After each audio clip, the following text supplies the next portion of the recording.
Sejam bem-vindos. Estou vendo vários rostos novos aqui. Talvez a Lama Sonar já conheça alguns. Tem muita gente que está vindo aqui a primeira vez? Não.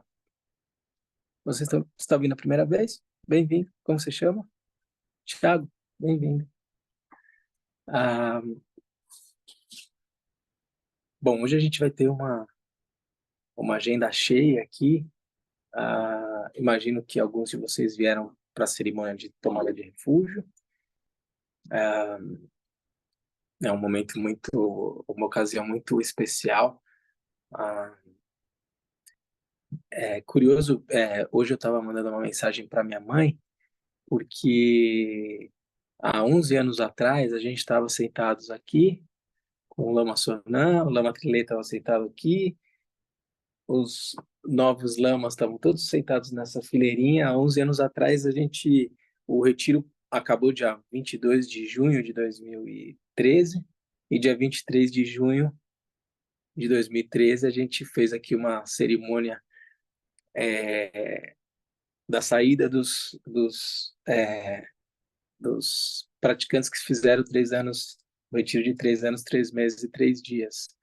E, enfim, a cerimônia acabou acontecendo aqui não só por essa razão, mas uma das razões porque o Lama Trilê tinha dito, que foi o nosso mestre de retiro, junto com o Lama Sonan, tinha dito, olha, quando acabar o retiro, nós vamos abrir a porta do retiro para as pessoas poderem entrar. Talvez algumas pessoas, eu sei que algumas pessoas estão aqui, estavam lá.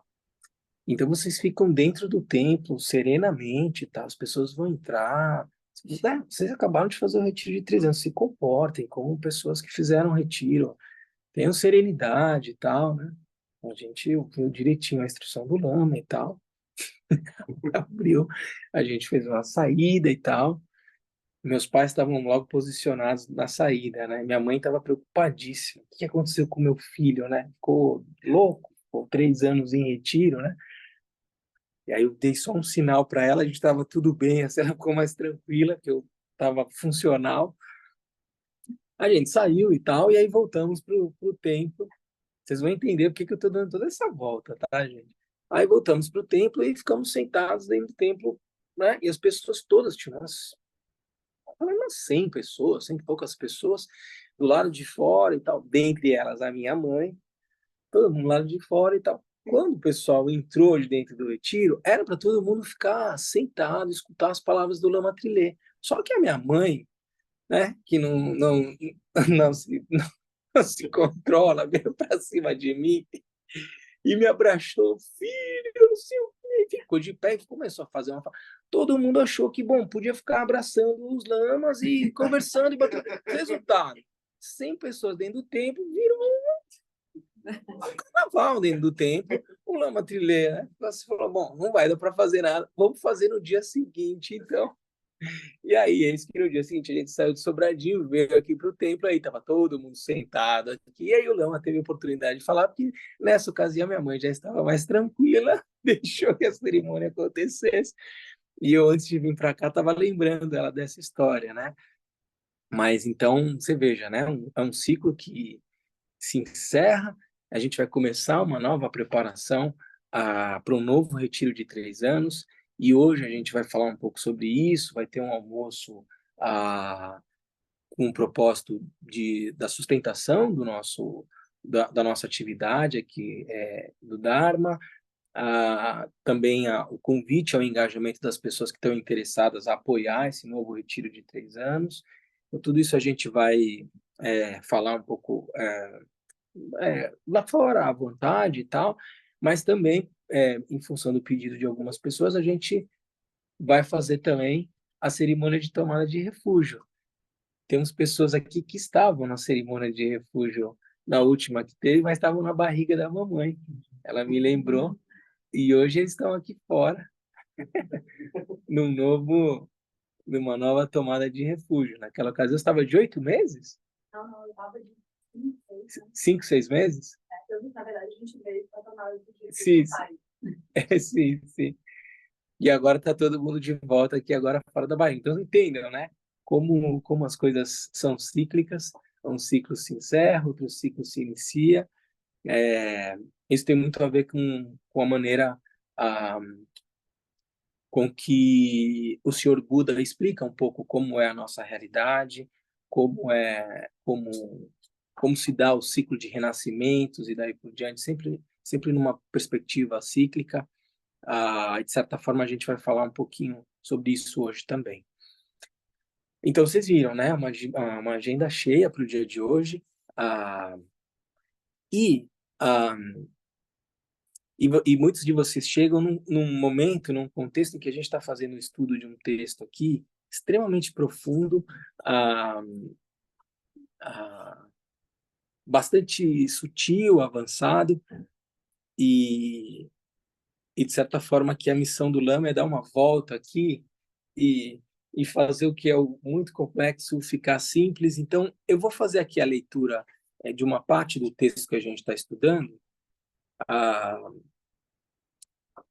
que, digamos, é o fim do caminho, praticamente, ou a parte quase que final do caminho. E aí a gente vai ver que essa parte do final do caminho ela é tão sutil, é tão, às vezes, difícil de tocar do que se trata, que a gente vai voltar para o começo para falar um pouquinho sobre como é essa entrada formal no caminho budista por meio da tomada de refúgio, que é a cerimônia que a gente vai fazer depois de estudar aqui um pouquinho o texto, a, conduzida pelo Lama Sonan, tá bom? Então, vamos lá nessa missão. Quem está em casa, algumas pessoas de casa acho que conseguem compreender a magnitude que a gente vai fazer aqui, só para vocês verem. Eita, peraí.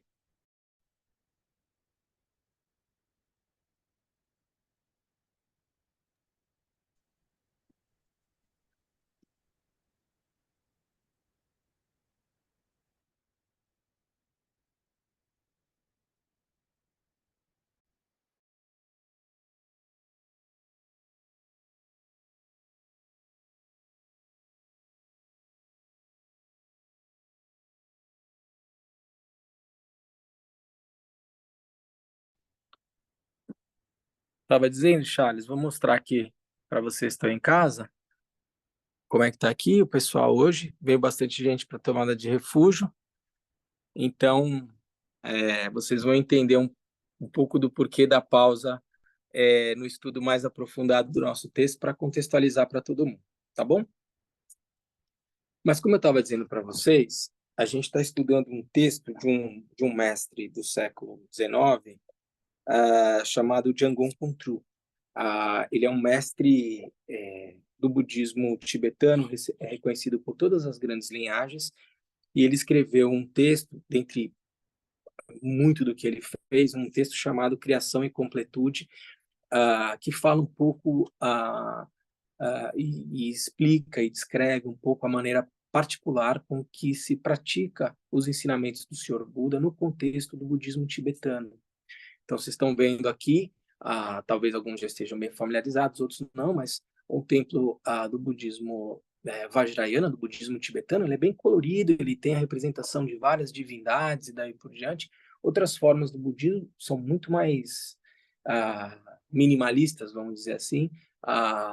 De toda forma, todos trazem budismo Zen, budismo Terra Pura, budismo Vajrayana, budismo Theravada, todos eles trazem, a partir das palavras do Senhor Buda, formas diferentes de se alcançar um estado de iluminação, um estado livre de sofrimento.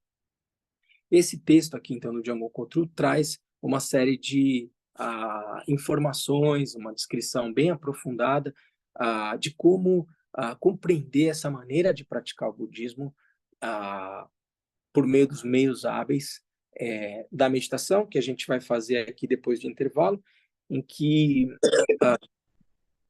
a gente, por meio da prática e do treinamento da mente, visualiza a expressão manifesta, por exemplo, da compaixão na forma de uma divindade, como Chirenzi, que está naquela tanca, como a nossa essência é uma essência, a nossa natureza é a natureza de Buda, que expressa sabedoria e compaixão. De certa forma, ao fazer essa prática, visualizar a divindade à nossa frente, depois se auto-visualizar como uma divindade, o que a gente faz é cultivar a nossa própria natureza é sábia e compassiva, utilizando esses meios hábeis. Isso a gente vai descrever como fase de criação. E depois a gente dissolve essa visualização, que é uma imaginação. A gente está usando a mente para visualizar a compaixão na forma de Cherenzi, e depois se visualizar como Cherenzi, recitar o mantra de Cherenzi, depois a gente larga essa visualização e permanece no estado natural da mente. O estado natural da mente, essa mente que ela é substancial, a gente consegue enxergar a mente no microscópio, ela é intangível, a gente vai dizer que ela é vacuidade, só que ela não é nada. A gente sabe que essa mente que é insubstancial, ela tem uma dinâmica. A gente vai conhecer a realidade por meio de uma faculdade de manifestação da mente. Então, a consciência visual, a consciência auditiva, a gente escuta o bebezinho chorando, a gente vê os objetos e tal, porque os nossos órgãos de sentido entram em contato com seus respectivos objetos e produzem uma expressão manifesta desses objetos sensoriais na nossa mente. Consciência visual, auditiva, tátil, gustativa, olfativa e consciência mental. Então, essa mente, que a gente não consegue enxergar, ela tem essa faculdade dinâmica de manifestação. E, além disso, ela tem uma capacidade de conhecer tudo aquilo que nela se manifesta, né? Então, a gente está aqui, a gente sabe que a gente está sentado,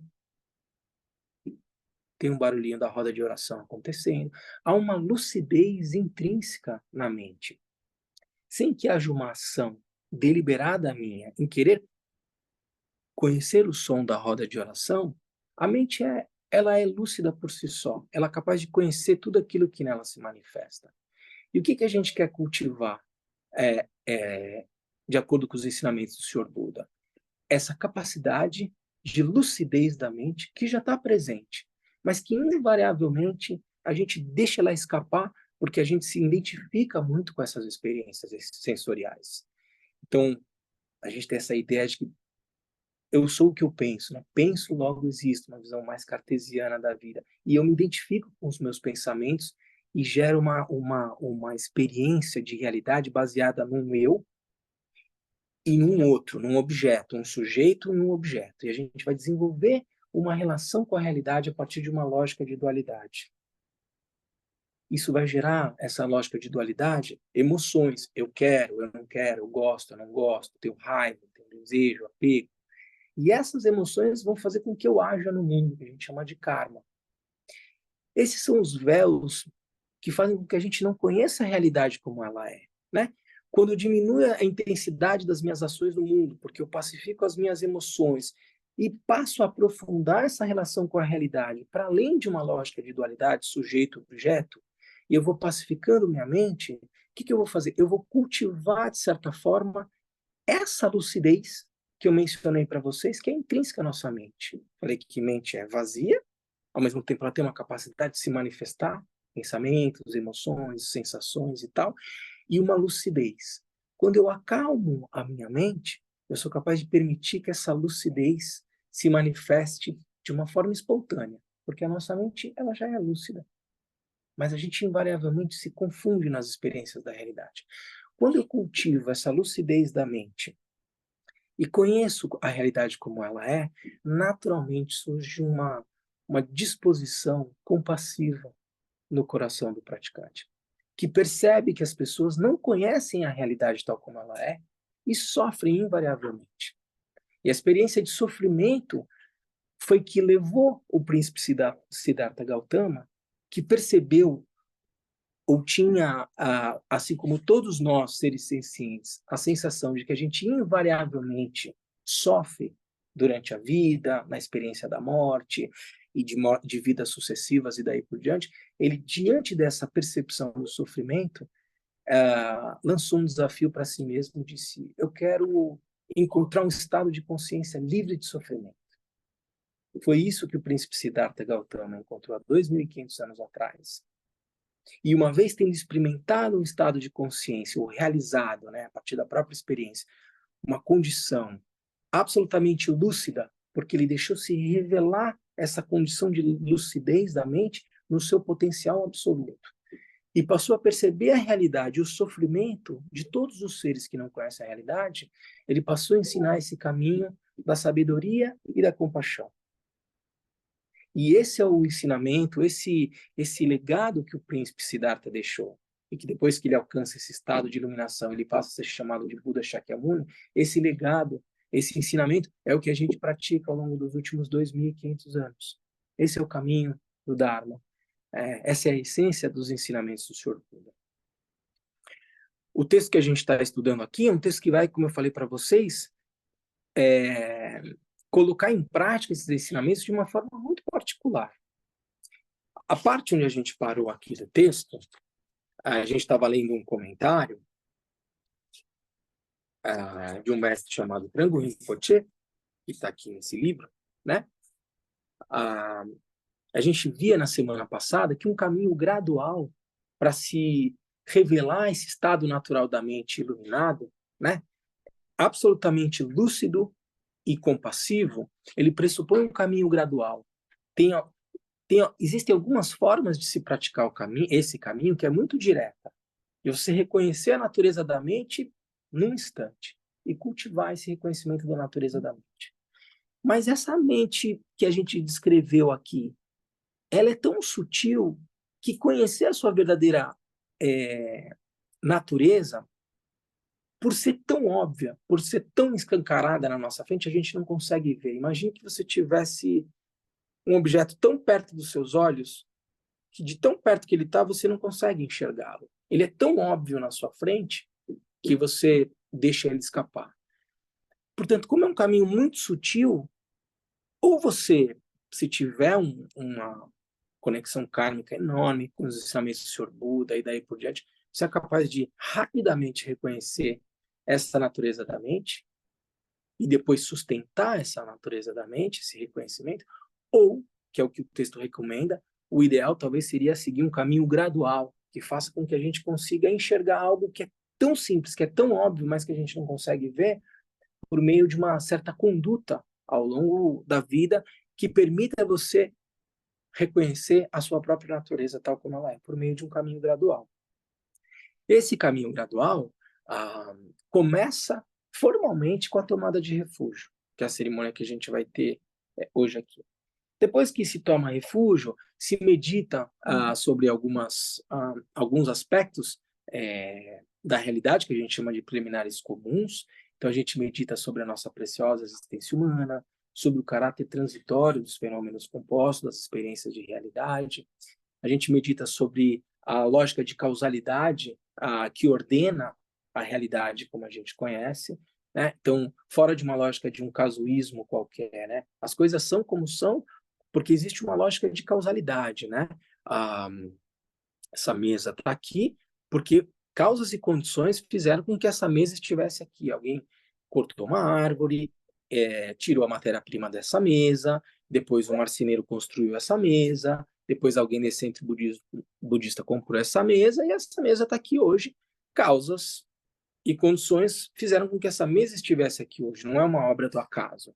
E o destino que essa mesa vai ter também é fruto de uma lógica de causalidade. A gente medita um pouco sobre isso e depois medita sobre essas experiências de sofrimento do samsara. É uma primeira etapa. Depois disso, a gente faz algumas práticas particulares do budismo vajrayana. Algumas pessoas estão fazendo aqui o nundro, que a gente chama, são as preliminares especiais. Então, se faz tomada de refúgio e geração de bodhicitta, cultivar a motivação de alcançar o estado de Buda para conduzir todos os seres ao estado de Buda. Faz uma prática de purificação, que é a prática de Vajrasattva, a oferenda de mandala, Guru Yoga, enfim. E depois disso, ou até paralelamente a isso, se faz, em relação à nossa linhagem particular, duas práticas que são bastante importantes e que conduzem à possibilidade de reconhecimento da natureza da mente, como a gente falou, que é a prática de calma mental, em que eu vou estabilizar a minha mente, e com ela mais calma, aí, de certa forma, eu vou entrar em contato, vou me familiarizar com a natureza da mente. São duas práticas específicas, prática de Shiné, ou Shamatha, e prática de Raton ou Vipassana. O texto está dizendo o seguinte, normalmente, então se pratica Shiné e Raton, ou Shamatha e Vipassana, para depois de ter praticado isso ao longo de um bom tempo, num caminho gradual, se fazer a prática de reconhecimento da natureza da mente. O texto estava dizendo o seguinte: normalmente, sua prática de meditação se inicia com shamatha, ou calma mental. Então, essa prática que alguns vão se referir a mindfulness, né? Assim, plena atenção sobre um suporte, e a gente fez isso ao longo das últimas semanas, um pouquinho, serve para acalmar a nossa mente. Então, se eu estou meditando aqui, olhando para o incenso, e mantenho o foco no incenso, por mais que o bebezinho comece a chorar, como ele chama? O Lucas e o Arthur chorem, isso é natural. Eles não é porque eu estou meditando que eles vão parar de chorar. O mundo não vai parar porque a gente vai meditar. O Lucas e o Arthur podem chorar, mas a gente vai treinar a nossa habilidade de manter a nossa atenção no suporte sensorial que a gente escolhe. Então, se eu estou olhando para o incenso, eu vou manter meu foco na consciência visual. O Lucas e o Arthur podem chorar, eu não vou ficar bravo com eles, eu não vou me distrair com eles. Isso é consciência auditiva para mim, que escuto o Lucas e o Arthur falando, mas eu mantenho o foco no incenso. E quanto mais eu vou desenvolvendo essa habilidade de autonomia diante de tudo aquilo que apela aos meus sentidos, mais capacidade de estabilização eu tenho da minha mente, para com ela menos agitada, eu poder começar a me familiarizar melhor com ela, entender do que se trata.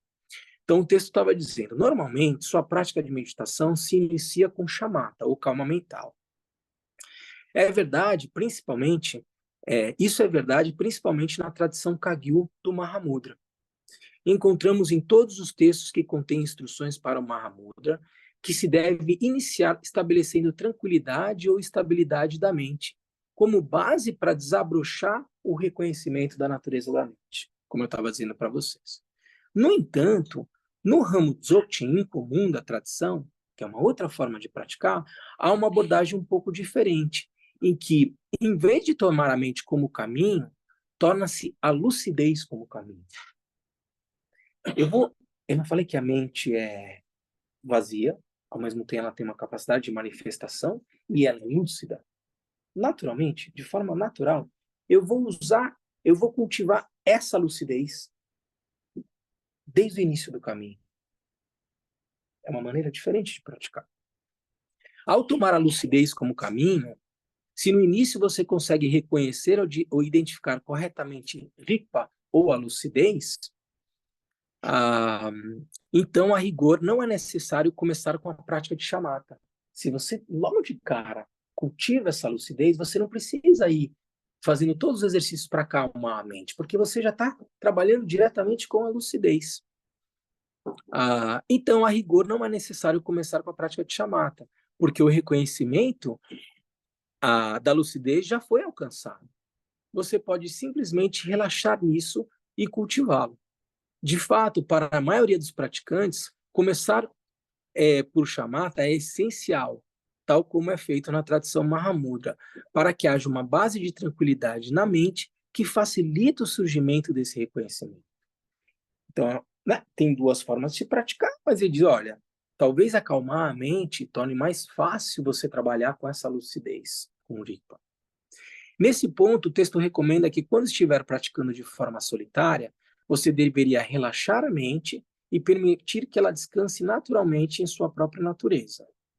Quando as outras pessoas estiverem à sua volta, e talvez você tenha uma tendência maior a se distrair, você deveria se esforçar mais e estabelecer a atenção e a vigilância da sua consciência. Na verdade, não é que a atenção plena e a vigilância sejam coisas que de fato estejam presentes na mente. Elas são mais propriamente faculdades ou processos da mente, né? Essa vigilância enquanto eu estou fazendo uma meditação, esse estado de plena atenção, são faculdades da minha mente que eu posso utilizar como meios pelos quais eu crio as condições para cultivar a lucidez ou reconhecer a natureza da mente.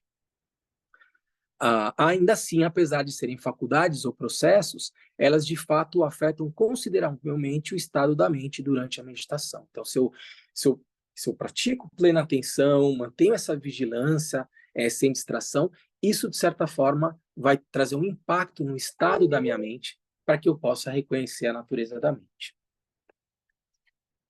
Isso, gente, são comentários de uma instância do texto que a gente está estudando,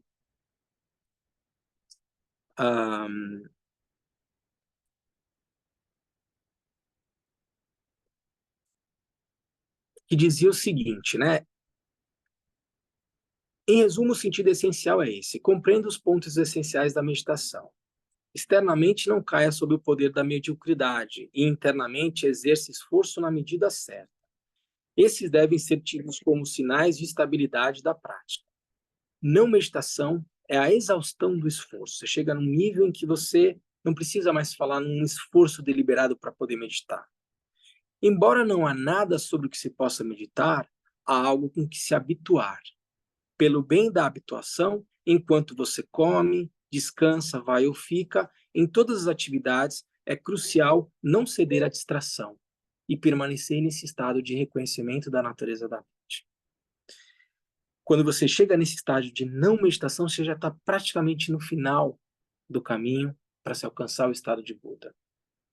E aí eu dizia para vocês, eu estou falando para vocês sobre aquilo que é o final do caminho.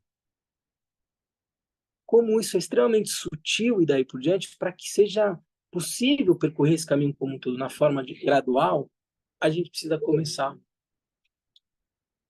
por algum lugar. A outra possibilidade, a gente já direto, eu falar aqui para vocês, permanece no estado natural da mente, na lucidez. Parem aí, não façam nada agora. Assume uma postura confortável e fica no estado natural da mente.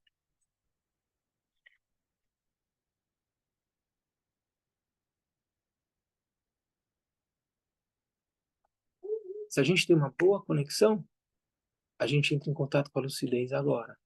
E vai cultivar essa lucidez até alcançar o estado de Buda. No entanto, como isso é difícil de alcançar de cara, a gente costuma ensinar pelo caminho gradual.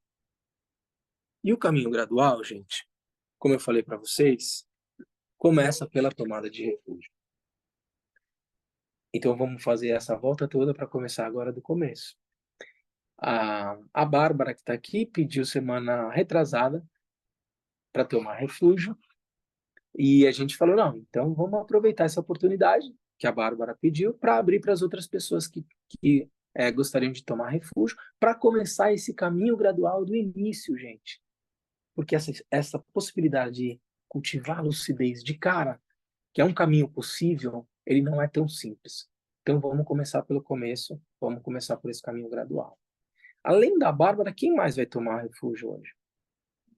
Não me inscrevi, mas é só levantar a mão. É só levantar a mão. Se você está aqui, é só levantar a mão. Então, gente, nesse caminho gradual, a gente se refere ao quê? Muitos de vocês, vocês vão tomar refúgio, mas vocês já têm alguma familiaridade com o budismo? Já tiveram algum contato? Quando a gente está falando de budismo, a gente está falando, como eu mencionei para vocês, dos ensinamentos que foram dados por um príncipe que viveu há 2.500 anos atrás e que cresceu num ambiente muito favorável, protegido pelos seus pais, que tentava evitar que ele entrasse em contato com formas de sofrimento. Então, o palácio dele era maravilhoso, ele tinha pessoas que cuidavam da saúde dele, ele praticava esportes, tudo era perfeito no palácio do Siddhartha. Mas, numa ocasião da vida dele, a partir de um determinado momento, ele decide entrar em contato com essas formas de sofrimento e ele se depara com o sofrimento do adoecimento, da velhice, da morte, e ele decide, então, encontrar uma resposta para essas experiências de sofrimento. E ele abandona o palácio e, ao longo de 6 anos, ele, fora do palácio, renuncia a todos os seus privilégios e vai praticar ah, um caminho de austeridade, um caminho de ascese, por meio do qual ele buscava alcançar uma resposta para essas experiências de sofrimento. Nesse caminho, ele compreende que era importante ter uma postura de equilíbrio,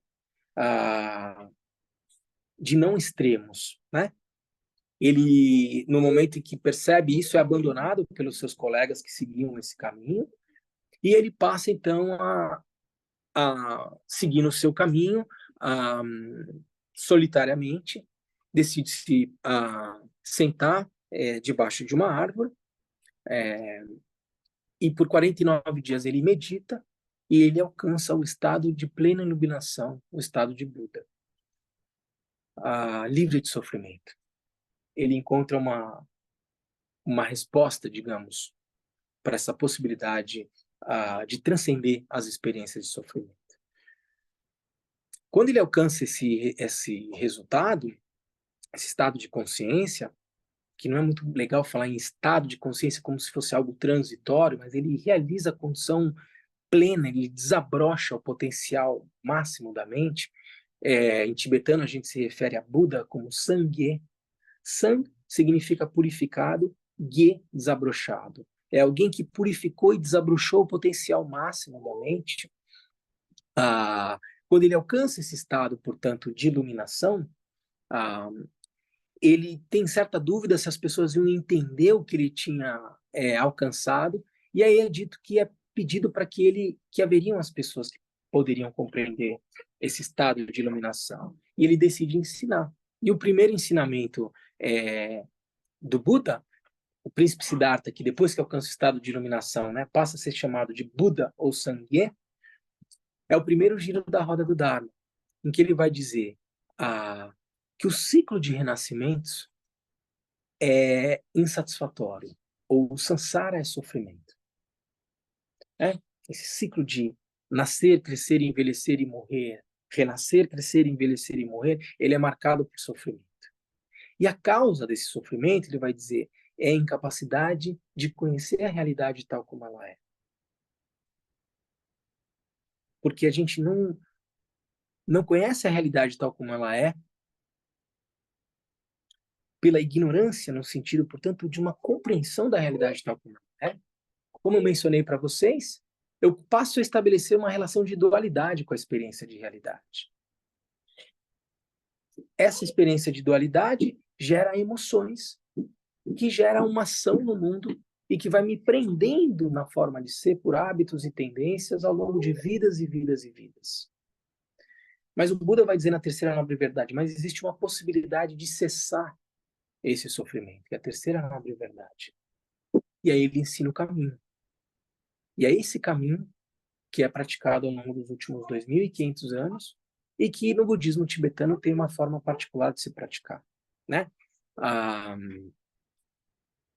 Quando a gente vai praticar no budismo tibetano, a gente vai, num primeiro momento, levar em consideração, como eu mencionei para vocês, o caráter precioso dessa existência humana, né? Todo mundo que está aqui hoje poderia estar fazendo outras coisas.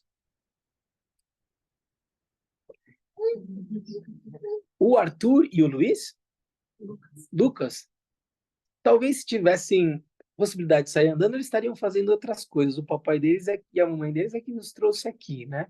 Mas todo mundo aqui que está em geral, veio aqui por livre e espontânea vontade. Porque, de alguma forma, percebeu o valor que esses ensinamentos têm. Isso torna a existência humana de vocês não uma existência humana convencional, mas uma preciosa existência humana.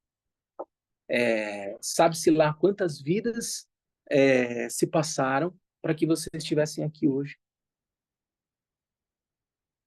Para poder receber, para poder estabelecer uma conexão formal com aquilo que a gente chama as três joias. Com o Buda, que é esse que deu os ensinamentos, com o Dharma, que são os seus ensinamentos, e com a Sangha, com a comunidade de praticantes. Quando a gente vai tomar refúgio, a gente vai tomar refúgio nessas três joias que a gente chama. O Buda é aquele que ensinou, que percorreu esse caminho livre de sofrimento, e ele, portanto, é fonte de inspiração para todos nós. O Dharma foi aquilo que ele deixou para a gente, né? Suas palavras que inspiram os praticantes ao longo de todos esses anos. E a Sangha é essa comunidade, né? Quando a gente toma refúgio, a gente vai dizer, refúgio é uma certa eu me refugio quando existe uma perspectiva de necessidade de proteção. E a gente se protege do quê? Justamente dessa condição de não conhecer a realidade tal como ela é, que é livre de sofrimento. A gente toma refúgio porque para nós é difícil cultivar de maneira absolutamente espontânea e natural esse estado de lucidez da mente e essa compaixão incondicionada. Mas alguém alcançou essa condição e ensinou para a gente esse caminho. E existe uma comunidade que cultiva essa postura ao longo dos últimos 25 séculos. Quando a gente vai tomar refúgio, então, de certa forma, a gente vai se abrigar nas palavras desse que perseguiu esse caminho, na comunidade que pratica os seus ensinamentos e nele mesmo, na figura do Buda. Esse é o sentido da tomada de refúgio nas 3 joias que a gente toma aqui. Você vai fazer uma pergunta, Ana?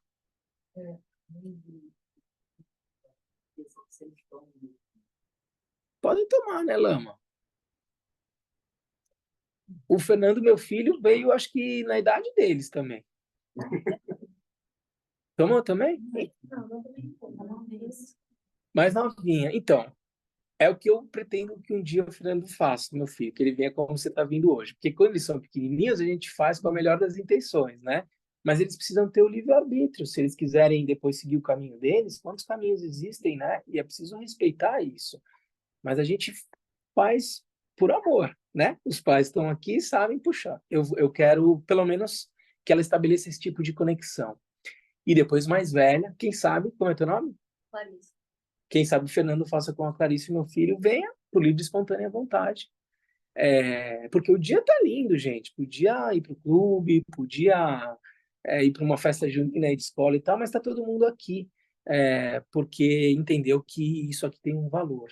E isso é que torna essa existência humana particular. Vamos imaginar quantos seres existem debaixo da terra, só nesse terreno aqui. Quantos insetos, quantas formigas e daí por diante. Quantos seres existem no planeta como um todo. Quantas pessoas estão aí? 7 bilhões de... 7? Estamos 7? Estamos 9 já? 8, né? Que estão aí na vida crescendo, envelhecendo, sem entender do que se trata isso tudo aqui. E, no entanto, há essa disposição de vocês de encontrar uma resposta que parece difusa, né?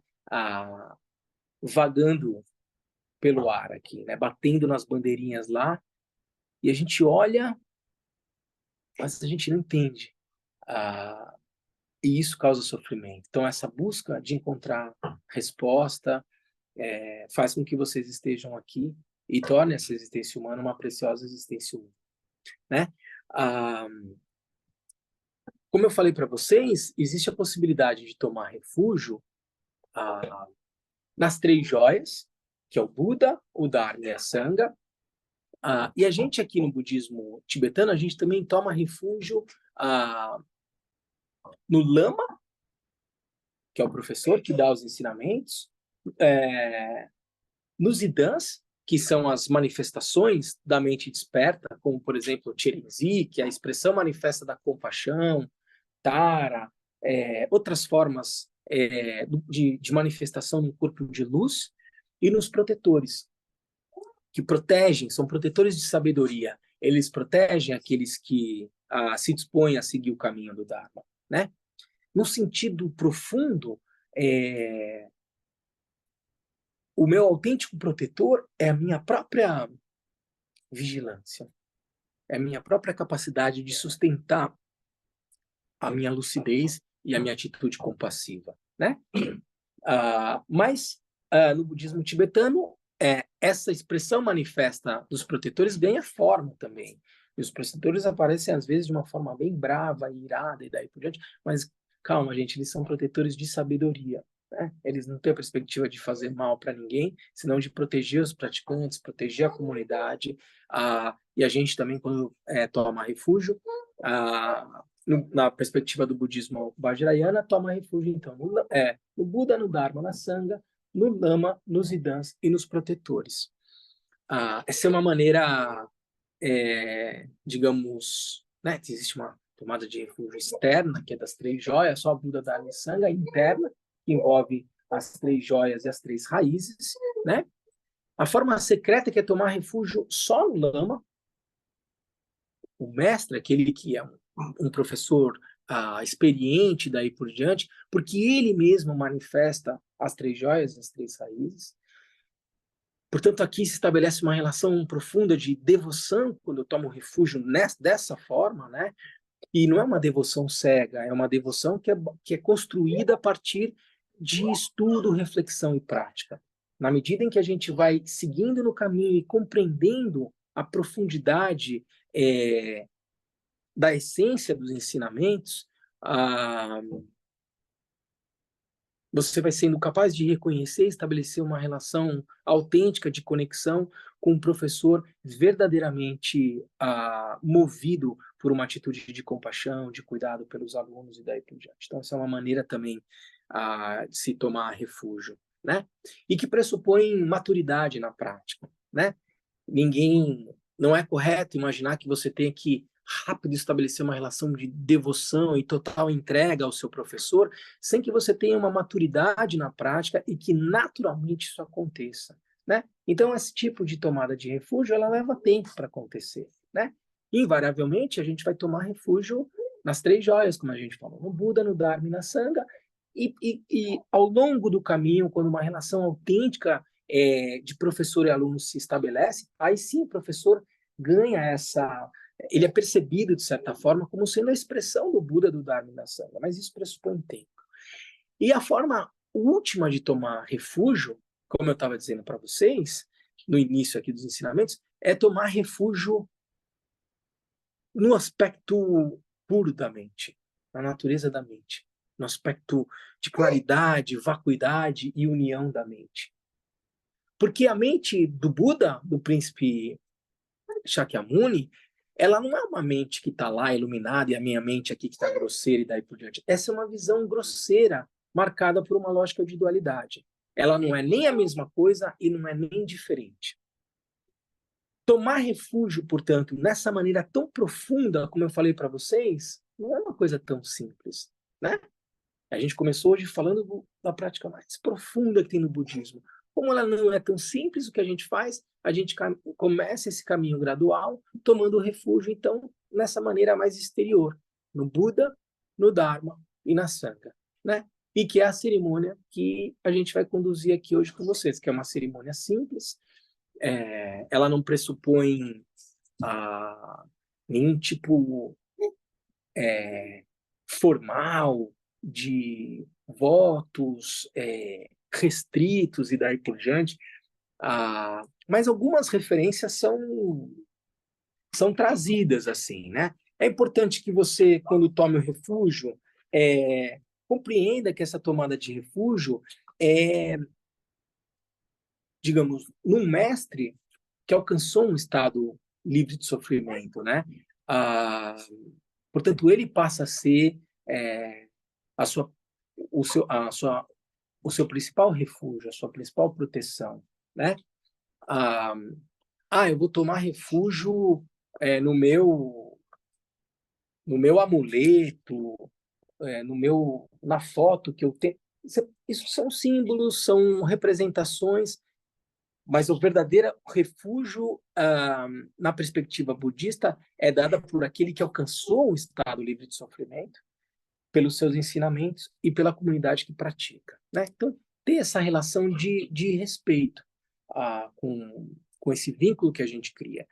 Em geral, a gente evita fazer o mal para as pessoas também. Quando a gente toma um refúgio, a gente assume um compromisso de tentar praticar a atitude de maior respeito e cuidado com os outros seres sencientes, né? Não só com as pessoas, mas com os animais, com as plantas, né? Por que a gente vai matar uma formiga que está passando na nossa frente? Se ela é um ser senciente como a gente, se ela está no caminhozinho dela, tentando entender a realidade e tal, e ela não tem a possibilidade de, talvez, compreender esses ensinamentos e seguir uma postura diante da vida que permita ela alcançar o estado de Buda. Mas uma formiguinha tem a natureza de Buda também. E ela pode, em outras vidas, eventualmente renascer como humano e estabelecer uma conexão com esses ensinamentos, compreender a realidade e alcançar uma condição livre de sofrimento. Então a gente tem uma postura de respeito por todos os seres sencientes. A ideia é não causar mal a outros seres, não é? E assumir uma postura respeitosa com os outros seres. Até aí alguém tem alguma dúvida, gente? Tem um professor muito importante aqui para nós, né? Sempre, que é um centro, de certa forma, que já foi visitado por ele e tal, que é o Bocar Rinpoche. E tem um texto aqui, acho que tem uma partezinha que é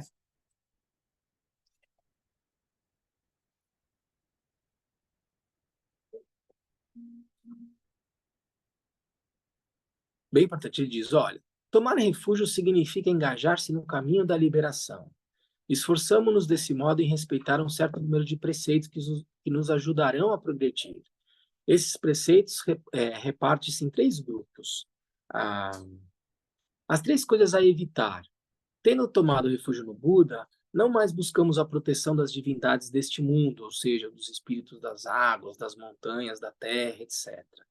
Esse primeiro preceito não tem, evidentemente, muito sentido no mundo moderno, onde não se crê nesses espíritos. Não é tanto verdade, né? Algumas pessoas acreditam sim. Tendo tomado refúgio no Dharma, evitamos toda atividade que possa ser prejudicial aos seres. Tendo tomado refúgio na Sangha, evitamos a proximidade dos maus amigos, aqueles que criticam vivamente o Dharma ou cuja conduta é muito negativa. A companhia deles pode nos colocar sob sua influência, com o risco de fazer vacilar nossa confiança no Dharma e levar-nos a cometer atos negativos. Então, quando a gente toma refúgio, a gente passa a ter uma atitude de respeito em relação às pinturas, às estátuas e às fotos do Buda. A gente passa a ter respeito pelos textos sagrados e a gente passa a ter respeito pelos membros da Sangha. A gente está num país católico, né, gente? Então a gente tem muito essa matriz católica, faz parte da nossa cultura, uma atitude de respeito por Jesus, por Nossa Senhora, são expressões manifestas do amor, bondade, da compaixão. Quando a gente toma refúgio, a gente tem que abandonar completamente essa atitude de respeito, de apreço, a devoção por essas figuras que expressam amor, compaixão e tal. O Kalu Rinpoche dizia, quando ele veio para o Ocidente, que isso não é necessário. Se você... Veja assim, eu sempre costumo dizer, né? Eu cresci numa tradição católica e daí por diante. E a figura de Jesus, para mim, é a expressão manifesta do amor. Porque eu tomei refúgio, eu preciso, então, tirar Jesus do meu coração, porque agora eu sou budista? Mas como assim? É meio contraditório, porque eu vou ter que tirar o amor do coração? Não necessariamente. Depende de como eu me relaciono com isso tudo. Então eu tenho uma profunda atitude por Jesus, que é uma representação do amor incondicional e daí por diante. Guardo ele no meu coração. Todas as minhas referências que me trouxeram para esse caminho em que eu me encontro hoje no budismo, eu guardo um profundo respeito, apreço, cuidado. Não preciso tirar o amor do meu coração. E, no entanto, sigo o meu caminho como budista, tomo refúgio no Buda, no Dharma e na Sangha, que é aquele que ensinou o caminho de liberação do sofrimento, nos seus ensinamentos, e na comunidade que pratica. Então, não se sintam em grande conflito nesse momento a partir das referências culturais que vocês trazem com vocês. A gente não precisa rejeitar tudo e daqui para frente começar uma coisa completamente nova. Nada disso. Você pode honrar todos os caminhos que te trouxeram aqui hoje. Não tem problema nenhum. Trate com respeito todas as referências que você teve até hoje e abrace esse caminho da maneira mais respeitosa, autêntica que vocês quiserem. E ao longo do tempo, vejam se esse caminho faz sentido para vocês. Veja se ele, de certa forma, te aproxima ou te afasta de uma postura mais lúcida, mais sábia e mais compassiva. Se fizer sentido para vocês, aprofunda nesse caminho. Se não fizer sentido para vocês, não se sintam forçados. O próprio Buda ensinou. O caminho tem que fazer sentido para vocês. E ele só vai fazer sentido se vocês se engajarem na prática. Eu, além de lama, gente, eu sou uma pessoa economicamente ativa, né? Eu preciso trabalhar para pagar os meus boletos e daí por diante. Então, uma das coisas com as quais eu trabalho com florais de Bach. Não sei se vocês já tomaram florais. Então. Enfim, é muito bom. E o floral, ele é uma essência bem sutil, que vai trabalhar no nível das emoções e daí por diante. E hoje em dia as pessoas são super medicalizadas e tal, né? Então, assim, o floral, a essência de flores, lidar com as ansiedades, os estresses e daí por diante, parece querer, enfim, né? Se confrontar com um inimigo enorme com uma florzinha, né? Acho que não vai resolver. Mas ele atua de uma forma bem sutil. E aí eu receito para os meus pacientes e tal, né? E aí, às vezes e eu sei quanto tempo leva para acabar uma garrafinha de floral, né? Porque eu também tomo, então leva umas 3 semanas e tal. Aí eu percebo que os pacientes às vezes passam um mês e tal, e não traz a garrafinha de volta, né?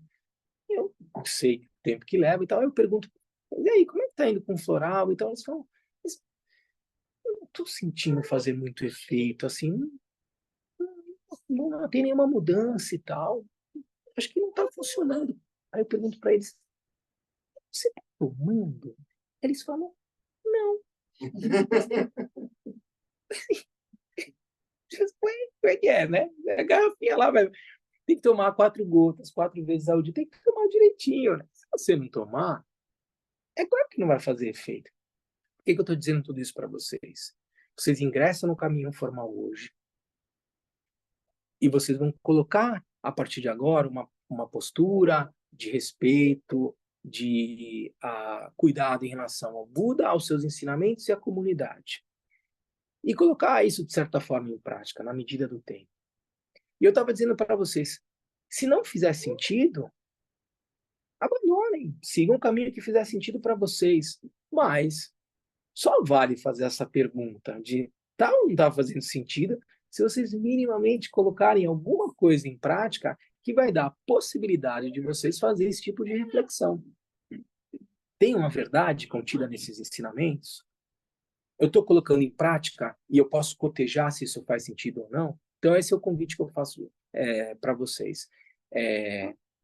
Tomem essa cerimônia com o respeito e o apreço que essa cerimônia merece. Eu tomei refúgio dia 22 de maio de 2004. E até hoje, eu e a Lama Pelmo, às vezes a gente esquece um pouco, mas a gente se inscreve. Foi junto? A gente se inscreve e fala parabéns e tal. A gente tem muito respeito pelo dia que a gente tomou refúgio. E a partir desse dia, a gente começou a se engajar. Uns se engajam mais, outros menos e tal. Mas a gente foi percebendo o benefício que isso trouxe. Olhem em retrospectiva, não em um curto espaço de tempo. Olhe ao longo dos anos e veja, trouxe ou não trouxe algum tipo de mudança. E se fizer sentido, perseverem. O resultado final do caminho ensinado pelo Sr. Buda é um estado de consciência livre de sofrimento. Isso é o que a gente pode alcançar. Tá bom? Tudo bem, gente? Fez sentido aí tudo que eu falei para vocês? Então tá bom. Lama, como o senhor gostaria de fazer? O senhor quer fazer uma pausa ou a gente começa já a cerimônia que a gente pensou em fazer? São 9h30 agora. Como o senhor quer fazer? Dar uma pausa ou a gente pode seguir na cerimônia? Sim, pode seguir. Podemos seguir e depois a gente faz um... Então tá bom. começar a fazer. Então tá bom. Lama, eu fiz aqui algumas considerações. Eu não sei se o senhor queria acrescentar mais alguma coisa antes da gente começar. O senhor fique à vontade. A bola está com o nosso agora.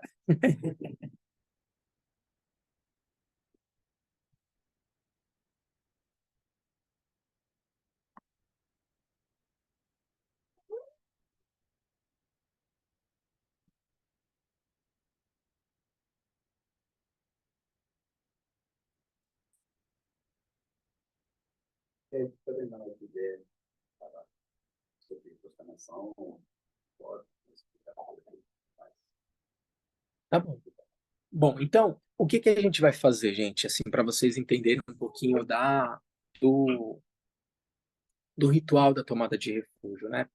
Ah, no primeiro momento, assim, numa perspectiva em geral, é importante vocês saberem, vocês não estão tomando refúgio, como eu falei para vocês, né? A forma de se tomar refúgio, que eu tomo refúgio no professor, no Lama, porque ele sintetiza, né? Ele é a expressão do Buda, do Dharma e da Sangha, é algo que pressupõe já um nível de maturidade na prática e daí por diante. Então, nesse momento, vocês não estão tomando refúgio com o Lama Oidu ou no Lama Sonan, no Lama Oidu. De certa forma, sim, mas só que não, assim.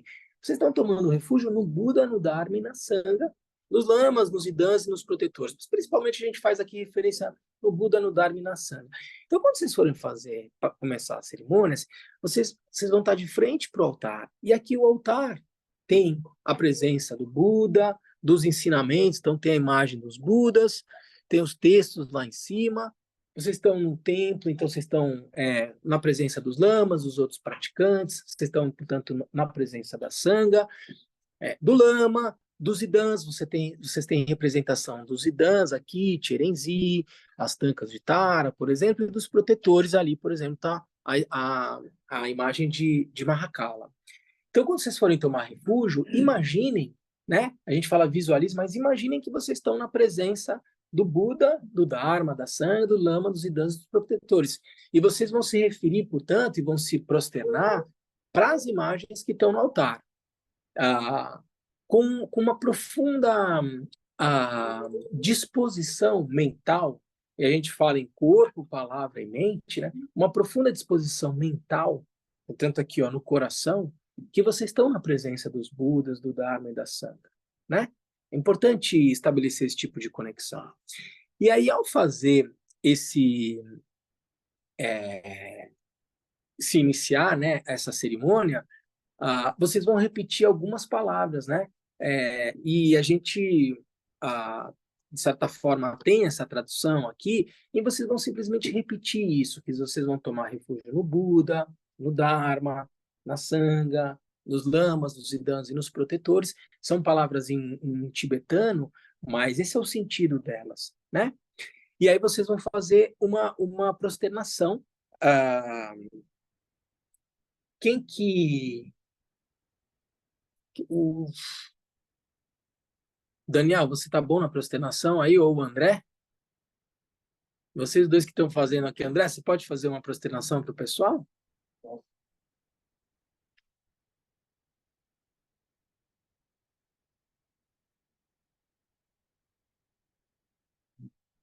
Então, ó, o André está tocando ó, a cabeça, corpo, palavra e mente. Você toma um refúgio com o corpo, palavra e a mente, né? Se o corpo de vocês se engaja na prática do Dharma, a palavra vai ser o meio pelo qual vocês vão ler, estudar, recitar os mantras do Dharma, e a mente vai estar em total disposição da prática do Dharma. Então, vocês colocam o corpo, palavra e a mente para tomar refúgio no Buda, no Dharma e na Sangha. E aí vocês se prosternam. Pode ir lá.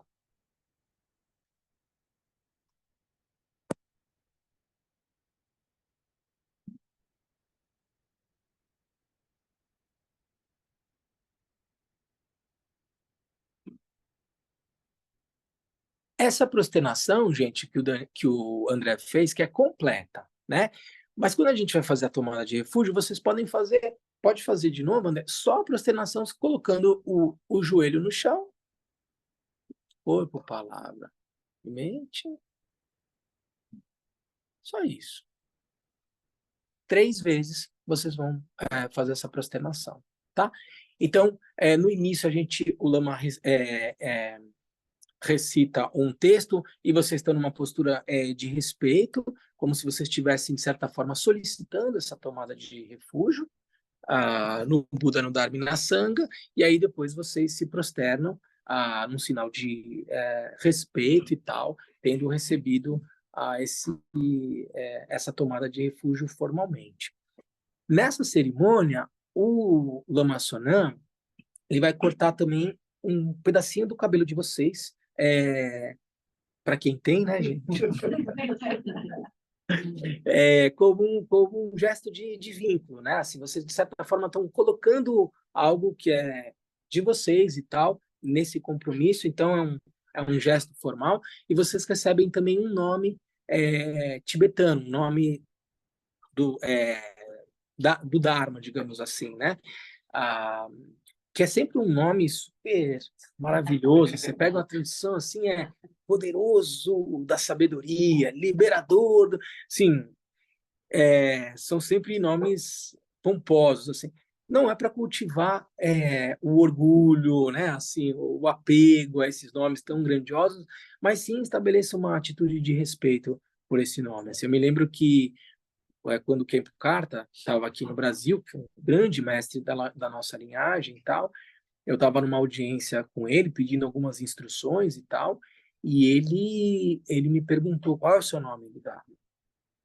E aí eu falei, e aí depois ele falou, qual é o seu nome de Bodhisattva? Porque você pode tomar o voto de Bodhisattva e você recebe um outro nomezinho. E eu falei para ele, porque é um ancião, né, da linhagem, ele faleceu com 90 e tantos anos e tal, e ele escutou os meus nomes, e aí continua a nossa conversa e tal. O que eu quero dizer é que não é uma coisa irrelevante, não. Você recebe esse nome, tem alguma razão. Causas e condições fazem com que você receba esse nome. Não há um casuísmo. Lembra que eu falei para vocês? Há uma lógica de causalidade. Se esse nome chegou para vocês, tem uma razão para isso. Apesar de ser um nome grandioso, às vezes, e tal, não é para vocês ficarem muito inchados, mas também não é para desprezar, não. Tratem com respeito, esse nome é uma conexão com eles. Vocês recebem o nome do Dharma, deixa um pedacinho do cabelo, o lama fala uma coisa, uma expressão em tibetano, e vocês autorizam, né? Ele, de certa forma, pede uma autorização para cortar o cabelo de vocês, de certa forma, autorizam, e aí ele corta um pedacinho do cabelo, vocês recebem, então, um nome tibetano, um cordãozinho, e nesse nome tibetano, no cartãozinho, tem uma recitação da tomada de refúgio. É um texto pequeno. Se vocês puderem fazer essa recitação 3 vezes por dia, é excelente. Isso cria uma conexão e é importante. Se eu não recitar, eu vou queimar no fogo dos infernos e tal. Calma, gente. Não criamos pânico. Não diria o Chapolin. Mas, de novo, né? Vejam, o que eu estou dizendo aqui está diretamente associado aqui. Aquela atitude do Buda, do príncipe Siddhartha, no caminho, que adotou uma postura de caminho do meio, né? De não extremos. Lembra que eu falei rápido para vocês? A gente precisa ter extremos, mas com uma postura serena, equilibrada, adotar uma postura de respeito com essa cerimônia, sem rigidez, mas também sem descaso, adotar uma atitude na vida sem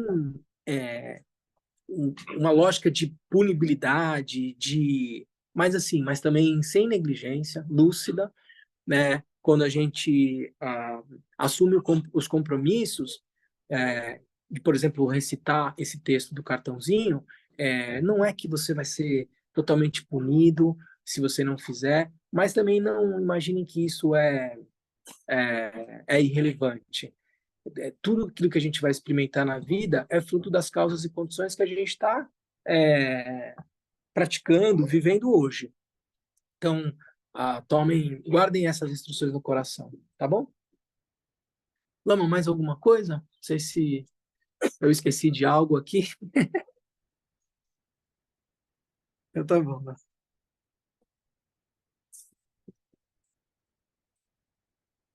Lama, só mais uma dúvida. Agora a gente encerra aqui o vídeo, pode? E aí a gente retoma a prática, começa às 11, não é isso? Então tá bom. Gente, nós podemos fazer a dedicatória, então, para quem começou? A gente vai fazer a dedicatória para quem está em casa, e aí nós vamos fazer a tomada de refúgio aqui, e a gente vai voltar às 11 horas para fazer a prática com o Lama Sonam, tá bom? Vamos fazer a dedicatória, então?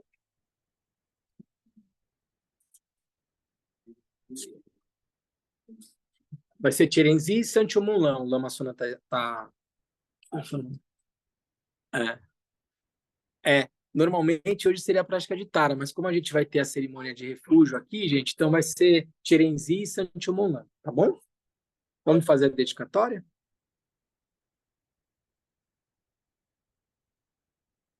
Graças a essa virtude, tendo realizado rapidamente uma outra, possa eu conduzir a esse estado todos os seres sem exceção. Pela graça do Buda que obteve os 3 corpos, pela graça da imutável verdade do Dharma em si, pela graça da infalível aspiração da Sangha, possa essa súplica de dedicatória realizar-se tal como vai.